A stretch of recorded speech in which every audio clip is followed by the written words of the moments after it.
Doctor గారు, blood cancer అనేది ఎందుకు వస్తుంది, స్క్రీనింగ్ టెస్టులు ఎలా ఉంటాయో తెలియజేస్తారా అని అడుగుతున్నారు. ఈ ప్రశ్నకు హెమటో ఆంకాలజిస్ట్ డాక్టర్ గణేష్ గారు సమాధానం అందిస్తారు. బ్లడ్ క్యాన్సర్ అనేది ఎందుకు వస్తుంది, అది మాక్సిమం కేసెస్లో మనకు కారణం తెలియదు. అది బాడీలో ఉన్న జీన్స్ డిఫెక్టివ్ అయిపోయి మామూలు రక్త కణాలు బదులు క్యాన్సర్ కణాలు తయారైన వల్ల బ్లడ్ క్యాన్సర్ వస్తుంది. మ్యాక్సిమం దాదాపు మోర్ దెన్ 95% కేసెస్లో క్యాన్సర్ కారణం మనకు తెలియదు. కొన్ని పేషెంట్స్లో ముఖ్యంగా ఎవరికైనా ముందు వేరే రకాల క్యాన్సర్ కోసం వేరే చికిత్సా పద్ధతి యూజ్ చేసిన హిస్టరీ ఉంటే, ఫర్ ఎగ్జాంపుల్ ఎవరికైనా ముందు వేరే క్యాన్సర్ వచ్చి కీమోథెరపీ, రేడియేషన్ ట్రీట్మెంట్ వాడితే వాళ్ళకి బ్లడ్ క్యాన్సర్ వచ్చే అవకాశాలు ఎక్కువగా ఉంటాయి.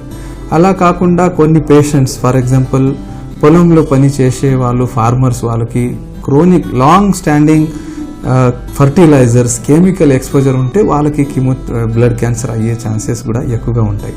అది ఇలాంటి కారణాలు ఉన్న పేషెంట్స్ చాలా తక్కువగా ప్రమాణంలో కనపడతారు. మ్యాక్సిమం పేషెంట్స్కి కారణం అనేది మనకు తెలియదు.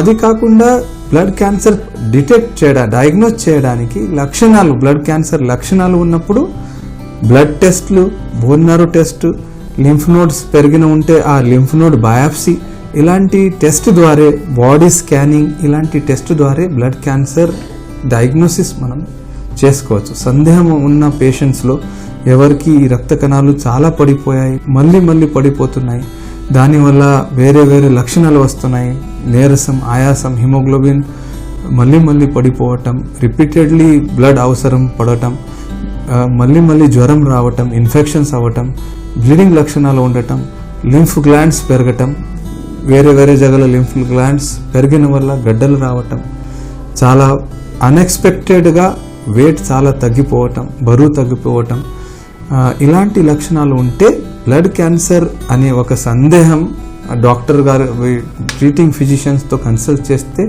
వాళ్ళు ముఖ్యంగా బ్లడ్ టెస్ట్ ఆర్డర్ చేస్తారు. ఆ బ్లడ్ టెస్ట్లో క్యాన్సర్ కణాలు అలా సందేహం ఉంటే, బ్లడ్ క్యాన్సర్ కణాలు సందేహాలు ఉంటే దానికి బోన్ మ్యారో టెస్ట్ ద్వారా డయాగ్నోసిస్ చేయొచ్చు. అలా కాకుండా లింఫ్ గ్లాండ్స్ ఎక్కడెక్కడ అన్ని పెరిగాయి అది చూడడానికి బాడీ స్కానింగ్ అని చేసుకోవచ్చు.